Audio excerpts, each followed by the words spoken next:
कोई अपने नाम से आएगा तभी तो।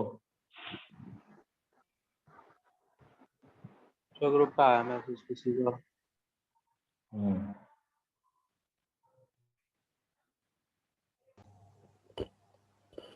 सर दोबारा समझा दियो।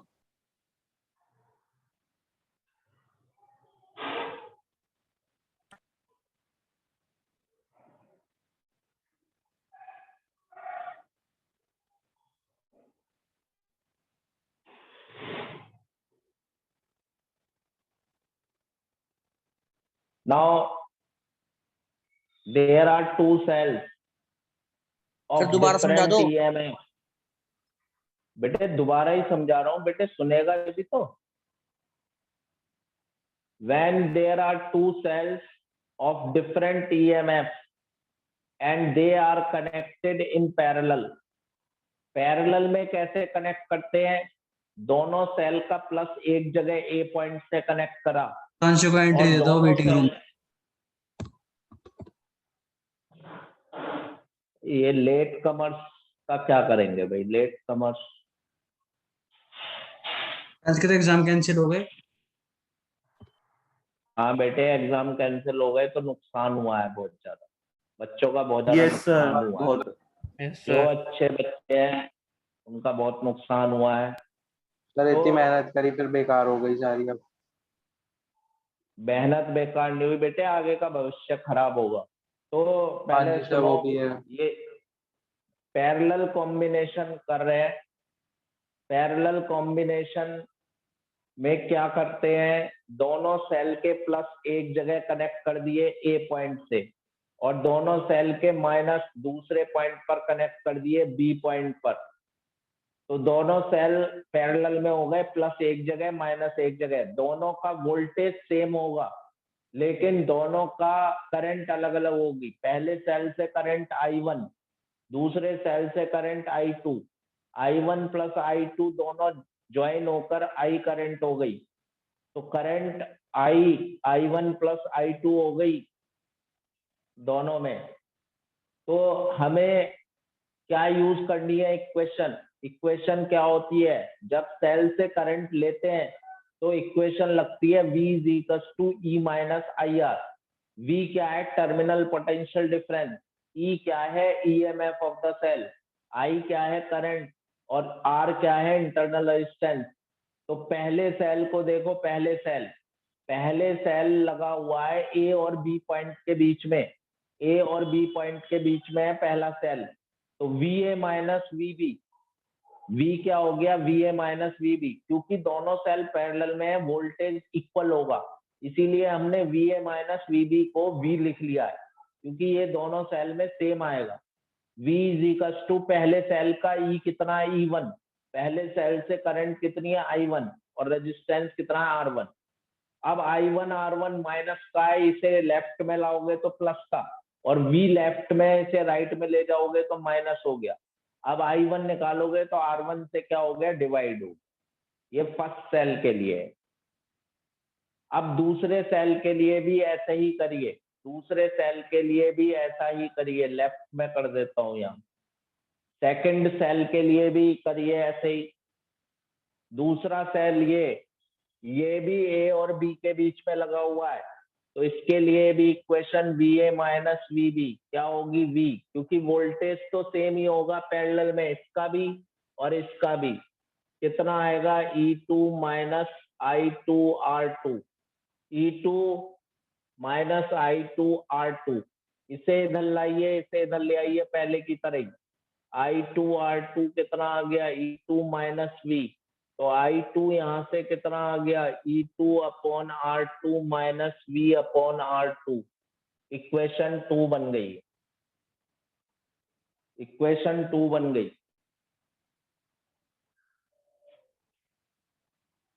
इक्वेशन 1 और इक्वेशन 2 ये बाद में लिखा है मैंने, सर्कल कर देता हूं इसे।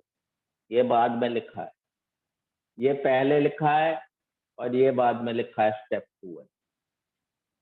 जगह नहीं थी मेरे पास, लिखना इधर ही है डायग्राम की वजह से। I1 और I2 निकल आई। I1 और I2 निकल आई है अब आपके पास। अब ये बताइए दोनों का इक्विवेलेंट बनाओ राइट साइड में बनाने आ रहा हूँ। इक्विवेलेंट का मतलब क्या होता है, जो दोनों की जगह अकेला काम करे। तो इक्विवेलेंट सेल बना रहा हूँ, दोनों की जगह अकेला, दोनों ए और बी के बीच में है, ये अकेला ए और बी के बीच में काम करेगा, ये ई इक्विवेलेंट है। दोनों मिलके कितनी करंट दे रहे हैं, I1 plus I2 that is I। तो ये अकेला ही I करंट देगा, तो ये इक्विवेलेंट हो गया, दोनों के इक्विवेलेंट हो गया। अब अपने आप बनाओ इसकी इक्वेशन अपने आप बनाओ। इस पॉइंट के बीच में A and B, VA minus VB, और ये V के इक्वल है, ये कितना आएगा, E equivalent minus I R equivalent. ये टर्म इधर ले आओ, ये इधर ले आओ, तो I R इक्वलेंट कितना आ गया, E इक्वलेंट माइनस V, तो I कितना आ गया, E equivalent upon R equivalent minus V upon R equivalent. I किसके इक्वल है, I किसके इक्वल है, ये I टोटल I किसके इक्वल है, यहां से देखो sir I1 plus I2। I1 plus I2 के इक्वल है, E equivalent upon R equivalent minus V upon R equivalent. Equation 3।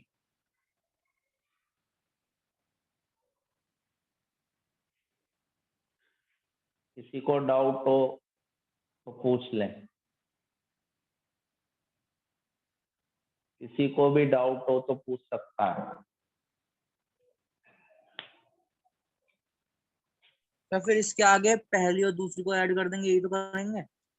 हाँ बिल्कुल सही समझ गए आप, बिल्कुल सही समझ गए, बिल्कुल सही समझ गए। इसमें putting the value of I1 and I2, putting I1 and I2, इसमें I1 और I2 की वैल्यू रख दीजिए। तो रखने जा रहा हूं, I1 और I2 की वैल्यू रखने जा रहा हूं इसमें। पहली इक्वेशन और दूसरी इक्वेशन से रखिए जरा। I1 की वैल्यू क्या है, I1 की वैल्यू क्या है, E1 upon R1 minus V upon R1। I2 की वैल्यू क्या है, E2 upon R2 minus V upon R2 is equals to क्या चल रहा है, E equivalent upon R equivalent minus V upon R equivalent. ये चल रहा है। फर्स्ट और सेकंड इक्वेशन रख दी। अब E वाली टर्म एक साथ कलेक्ट कर लो, E1 upon R1 plus E2 upon R2 minus V common ले लिया इसमें से और इसमें से, तो 1 upon R1 plus 1 upon R2 is equals to E equivalent upon R equivalent minus V upon R equivalent.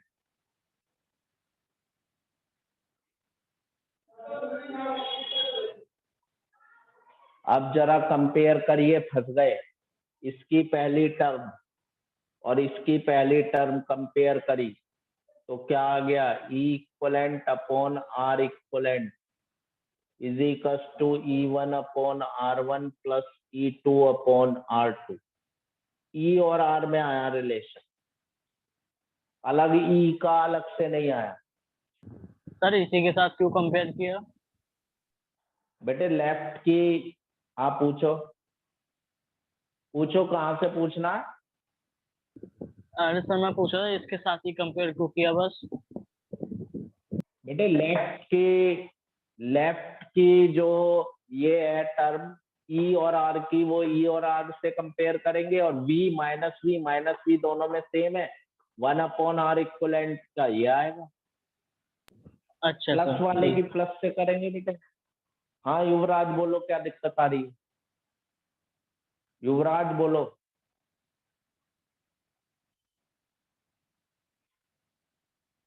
Equation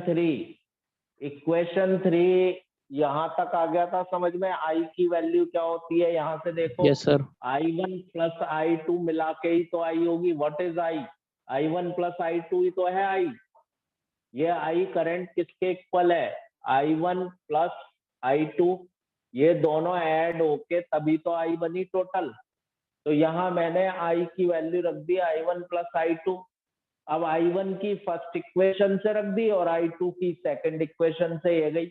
ये फर्स्ट इक्वेशन से I1 की वैल्यू है, ये I2 की वैल्यू है सेकंड से थर्ड में रख दिए।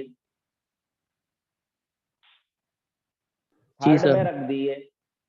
अब ये जो इनकी ई वाली टर्म्स हैं, ये वाली टर्म और ये वाली टर्म, वो एक साथ कलेक्ट करी प्लस वाली, माइनस वी कॉमन ले लिया दोनों में से, तो यहाँ से 1/r1 और यहाँ से 1/r2 आ गया।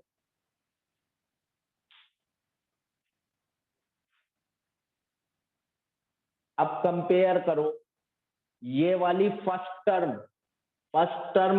टर्म से कंपेयर करी तो E equivalent upon R equivalent किसके इक्वल आ गया? E1/r1 plus E2/r2। और दूसरी क्या आएगी? दूसरी ध्यान से देखो, दोनों की राइट साइड की equation V minus V sir V upon R ले लिया equivalent minus, is equals to. तो यहाँ से क्या आएगा? 1/r equivalent is equals to 1/r1 plus 1/r2। ये तो जाना पहचाना आ गया। ये तो पैरेलल में होता ही है तो दोनों रेजिस्टेंस। रेजिस्टेंस पैरेलल में थे ना, इसलिए। हाँ तो ये तो सही आ गया, ये नहीं आया सही। इसमें ई अलग नहीं हो पाया, इसमें ई और आर मिक्स आ रहे हैं। प्रॉब्लम यहाँ आ रही है, ई और आर दोनों मिक्स आ रहे हैं इसमें। सर उसमें अगर हम आर प्रॉब्लम इक्विवेलेंट की वैल्यू रख दें उसमें से सब्स्टिट्यूट करके, कहाँ से रखेगा बेटा? कहाँ सर से जो रखेगा? 1/r equivalent is equal to 1/r1 plus 1/r2 है। रख दे, क्या फर्क पड़ रहा है? ई और आर अलग हो जाएंगे क्या? नहीं होने के। तो इसीलिए अगला टॉपिक बहुत इंपॉर्टेंट है। अब सोल आ गई, चैप्टर की सोल। जब तक जिसकी समझ में ना आए, माइक जब ऑन करना जब मैं कहूं, और जिसकी समझ में ना आए वो एक एक करके पूछना। बहुत इंपॉर्टेंट टॉपिक शुरू हो गया सर ये गलत और वो फॉर्मूला है है फिर?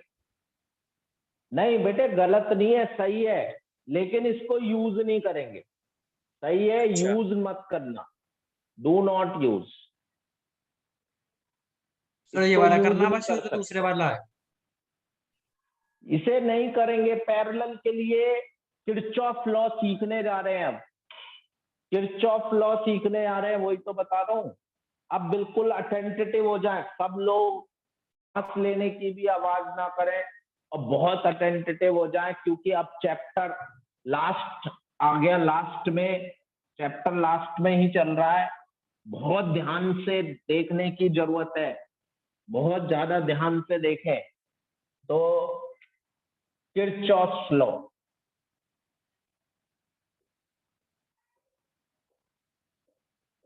Kirchhoff's laws.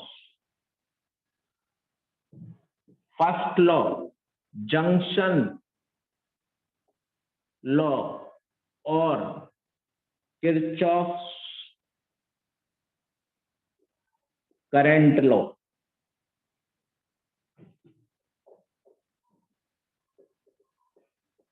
शॉर्ट में लिख लेते हैं KCL, किरचॉफ करंट लॉ। आसान है, ये तो आसान है, ये आसान है। ये क्या कहता है? In an electrical circuit, in an electrical circuit, algebraic sum of all currents meeting at a junction. Junction का मतलब जॉइंट, जंक्शन इज 0. अब ये बहुत इंपॉर्टेंट है. इन एन इलेक्ट्रिकल सर्किट, किसी भी सर्किट में algebraic sum of all current, algebraic मतलब विद साइन, एल्जेब्रा का मतलब होता है साइन के साथ, मीटिंग एट ए जंक्शन, किसी जोड़ पर मिल रही है. सर्किट में बहुत सारे जोड़ होते हैं, तो किसी भी जोड़ पर, एक जोड़ पर जितनी करंट मिल रही है उन सबका एल्जेब्रिक सम 0 होता है, 0. That is sigma I. Sigma का मतलब सम, आई का मतलब करंट का सम 0 होना चाहिए. ये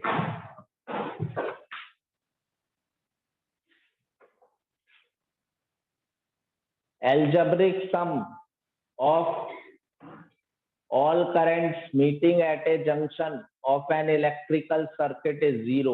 Beautiful, बहुत important है. Sir please